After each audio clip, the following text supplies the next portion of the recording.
In last lecture, we have seen the electrostatic force between two charges is given by F is equal to 1 over 4 pi epsilon naught K Q1 Q2 upon R square. This is K, dielectric constant. For air or vacuum,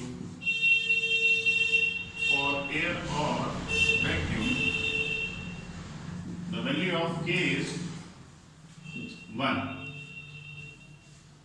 approximately 1. Minimum value. This is minimum value. And for metals,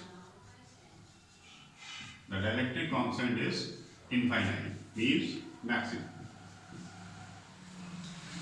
The maximum value of dielectric constant is for metal, which is infinite, and the minimum value of dielectric constant is 1, which is for air or vacuum. It means the force of attraction or repulsion between two charges will be maximum if medium between them is air or vacuum. Force is maximum if medium between two charges is air, and if we place a metallic medium between two charges, then force will be 0. Okay. Now the limitation for Coulomb law, where we can apply this law or not. While applying this law, it should be noted that Q1, Q2 must be point charges. It should be point charges. And this law is applicable only for static charge. Charge must be in rest. Both charges must be in rest. If charges are in moving situation, then the total force between two charges which are in moving condition is not completely given by this law. We need another concepts. These are the limitations of Coulomb's law. Both charges must be static and point charges. Now, I will explain you quantization. Quantization of charge.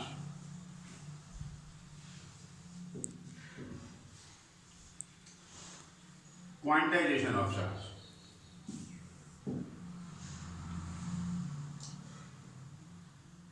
There is a minimum possible value of charge which can exist independently. Minimum possible value which can exist independently. This is important part. Which can exist independently is called elementary charge. Elementary charge. Symbol is small e. Small e. Minimum possible value which can exist independently is called elementary charge E. The value of this charge value 1.6 into 10 to the power minus 19 Coulomb, plus or minus. And according to this law, the total charge on any object is either E or complete multiple of E. This is Q, total charge on any object. This is N, number of charge particles, and E is elementary charge. Charge cannot be in fraction. This law tells us the total charge on any object is either E, smallest value, or complete multiple of E. Here n is 1, 2, 3 up to n, plus or minus. According to this law, charge cannot be in fraction. We cannot take charges as like this: E by 3, 4E by 3, E by 2. These charges are not possible.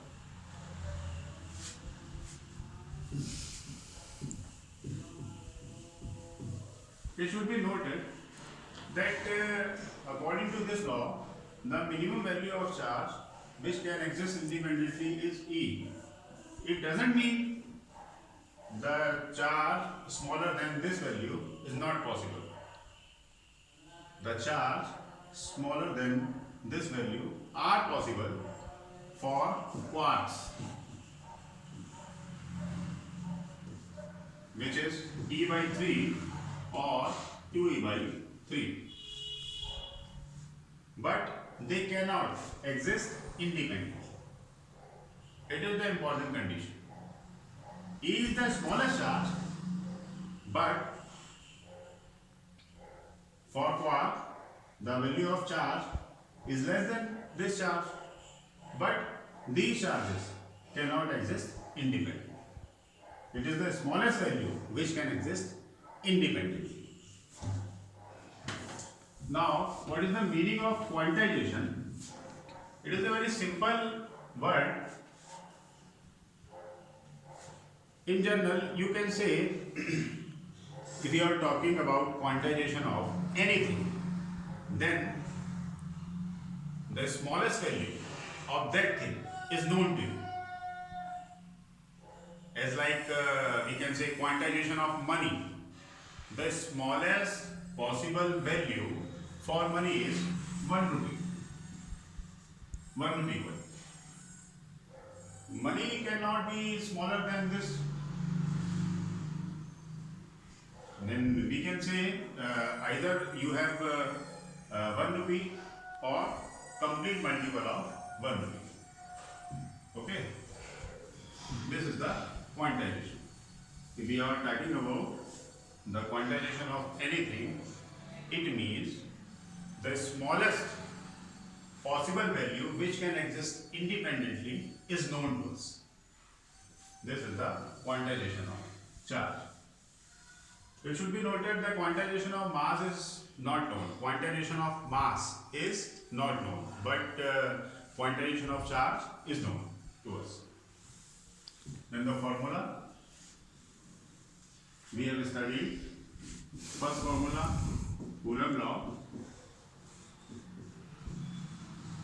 and second one is, according to quantization, the total charge of any object is either E or complete multiple of E, where n is equal to 1, 2, 3 up to n. Now,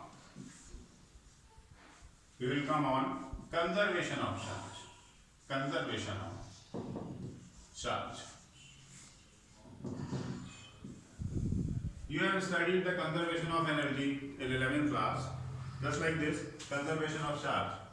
According to this principle, the total charge of any isolated system remains constant. Or you can say the charge can neither be created or nor be destroyed. The total charge of any isolated system remains constant. Such example, all nuclear reactions follow this conservation rule, conservation of charge. Let's see two very important examples for board examination. One is pair production and other is pair inhalation. In pair production, a gamma ray photon interacts with the electric field inside an atom and gives -1 beta 0 plus 1 beta 0. This is electron, symbol for electron, and this is its antiparticle, positron. You know, this is positive charge, this is negative charge, equal and opposite charges. Total charge is 0. And you also know the charge on photon is 0.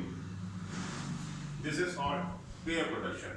And pair annihilation, when two gamma ray photon interact with each other. I'm sorry. In pair annihilation, when one electron and positron interact with each other, it produces two photons. In LHS, the total charge is 0. In RHS, the total of charge will also be 0. This is conservation of charge.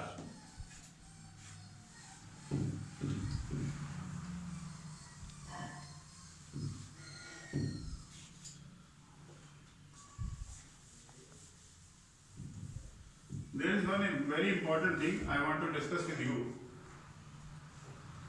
We know the charge on photon is 0. Why? Charge on photon is 0. Why?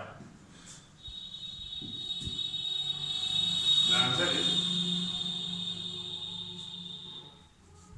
an object possesses the charge if it has some rest mass. Any object possesses some charge if it has some rest mass. And we know the rest mass of photon is 0. That's why the charge on photon is 0.